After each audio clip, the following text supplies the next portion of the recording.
Hi! In front of me is OPPO A16 and today I would like to show you how you can change theme of this device. First of all, go into settings.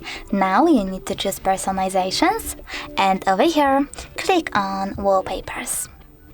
Now pick one of those sources. I will go with static wallpapers, pick the best one for you and just apply. After that you need to pick one of those options. I want to apply it on home screen and lock screen. So I will tap on that one and go back. Then click on icon styles and pick one of those, or select custom and click on agree and continue. Over here you can pick shape of them, change size and even size of app name. When you're ready, go back. Now select app layout and pick number of columns and rows. Go back again. Choose colors and pick one of those color themes or single colors by tapping on the best one for you and choosing apply.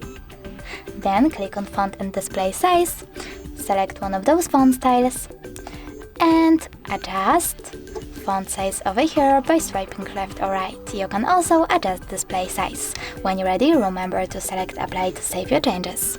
Now click on notification draw and pick one of those icons to change the shape of shortcuts in your tab menu. And when you're ready, just click home button. Now as you can see, theme of my device has changed. Thanks so much for watching. If you enjoyed this video, don't forget to leave a like, comment and subscribe. Bye!